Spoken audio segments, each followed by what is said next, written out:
Nainaga ko doon si Cherry White kay Pacboy. Nainaga ko doon si Cherry White kay Pacboy. Kabangang Vlog, follow me please. Diyan na supporters ni Pacboy. Actually, kakawin na namin ni Cherry White galing sa Falls. Kung napapanood nyo sa vlog niya. Ngayon, sasagutin ko mga parata ng mga buzzers dyan. At yun na nga, sabi nga daw talaga ni Boy Bawang, ni Boy Tapang, na hindi niya talaga inagaw si Cherry White kay Pacboy, ano? So, anong ginawa? Ano yun? Bagong kontrata. Joke lang natin. Panoorin natin kung anong kasunod. Nainaga ko doon si Cherry White kay Pacboy. Maraming nagko-comment, nag-message sa personal account ko, nag-message sa page ko. Nainaga ko si Pacboy, kapal doon ang mukha ko kasi mga agaw. Ngayon, sasagutin ko yung paratang nyo. So ngayon, magkwentuhan muna tayo ha. Pakinggan nyo to. So bago kami nagkarelasyon ni Cherry White, bago kami nagka-jowa, nasa Manila pa si Cherry White, nag-uusap na kami, nag-video call. Ang gagawin lang sana namin is collaboration. Yun na nga, collaboration lang bala talaga dapat yung plano. Kaso sa collaboration ay napunta sa magjowa. Arigato! Ayun, natin din natin alam, ano. Pero siyempre, malay mo, true love na yan, no? Pero marami pong nagsasabi, katulad po ni Wamos Cruz ay nagbigay ng payo po kay Boy Tapang, ano, no, sa makikita niyo sa mga video na lumalabas, ay nagbigay ng payo nga is yung bilang kaibigan siguro dahil sa unang karelasyon ni Boy Tapang ay nasaktan nga siya doon gawa nga dahil na parang ganito lang din yung laro, ano. So, pero syempre, you can judge yung tao na baka mamaya totoo na nga, 'di ba? O talagang may kontrata na naman na sinasabi lang nila. So, tingnan natin. Watch natin ang susunod. Bam! So, make the story short, tinanong ko si Cherry White kung may jowa ba siya. Anong sagot ni Cherry White? Wala akong jowa, matagal na akong walang jowa. So, siyempre, ako yung taong hindi may pagkamerites. Hindi na ako nagtanong about sa kanya. Kung about sa kanya kay Pacboy, ang sa akin lang is komportable na ako na wala siyang jowa. So, siyempre, ako din naman na wala akong jowa. Okay, ganito, make the story short. So, habang tumatagal yung pag-uusap namin, pakikilala sa isa't isa, habang lagi kami nag-video call, nagkaroon kami ng feelings. Wow! Ang sabi daw ay walang jowa. Yun yung sabi ni Cherry White daw sa kanya. So, nagka-continue po yung usapan nila. Nagbi-video call na daw sila doon pala sa Manila si Cherry White. So, ibig sabihin, sila na yun ni Pacboy, diba? Sila na yun eh. Bakit ka mag-message, mag-video cam kay Boy Tapang at sabihin mo, walang jowa. So, ibig sabihin, may intention ka. Ano? Hindi mo malang muna sana. Pero, meron po akong napapanood na video at meron po akong naririnig na talagang wala po talagang ugnayan talaga kay Pacboy tsaka kay Cherry White. Hindi ko po alam kung ano pong meron talaga sila, pero yun yung ganun po yung paliwanag na nila ngayon. Pero mas marami pang darating na mga video na i-upload natin kasi yung sabi nga daw talaga na walang talagang Pacboy at Cherry White na nagkakaugnayan. Ayun. Pero makita nyo sa huli, lalagay natin dyan. At next, panoorin na natin ito. Love kami hanggang umabot sa punto na pumunta siya ng Cebu, nagkaroon na ng something sa aming dalawa.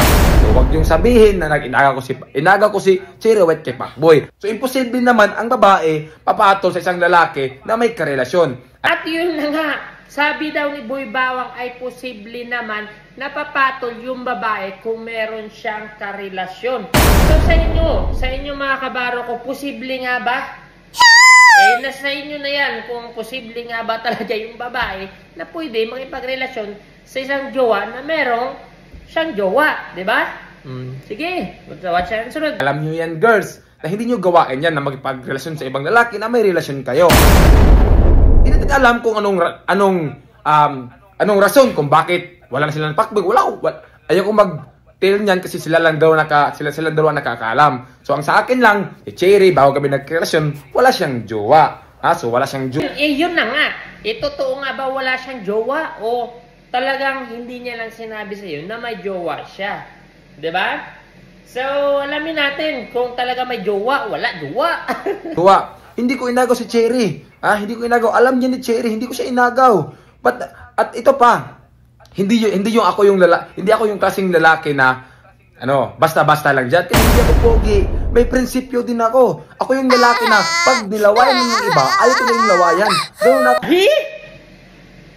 Sabi daw ni Boy Tapang, siya yung taong o siya yung lalaking kapag nilawayan na ng iba ay O hindi ako yung lalaki na makipaghati sa isang babae lang. Ayoko nang may kahati. Kaya wag yung sabihin na nang aagaw ako kay Cherry White. Si Cherry White mismo nakakaalam niyan. So hindi ko alam kung anong rason nila kay Pacboy. So ang sabi lang sa akin, matagal na siyang walang jowa. So, hindi ko tinanong sila about sa kanila ni Pacboy. Yun lang kasi privacy nila yan. So ito pa, naiinis ako eh. Kasi sabi nila, content lang daw kami ni Cherry White. Naintindihan ko kayo kasi nga nangyari sa akin nung nakaraan na nag-reveal ako ng jowa na hindi ko jowa. So ngayon, imposible naman na content lang kami, di ba? Halos na yun sa vlog namin, puro nangalaplapan. Yummy! Content pa rin. May ganun ba? Di ba? So, paano nyo sabi na content lang kami ni Cherry? Nagkataon lang nung birthday ko na marami akong inimbita ng mga vlogger at yung mga vlogger naman, binidyohan kami habang sumasayaw. Siyempre, di namin natiis yung sarili namin. Naghalikan kami. Yummy! Binidyohan nila. Nga naman, hindi ka naman talaga natiis yung sarili nila. Luksong pagmamahal. Yummy! in just, ilan, sabi nga daw, sobrang mabilis nga daw talaga. Kasi parang wala pa nga 1 month siguro, no? So, kaya naglaplap. Yummy! Kaya naglaplapan na daw sila kaagad. So, ganun yung paliwanag. Okay, fine.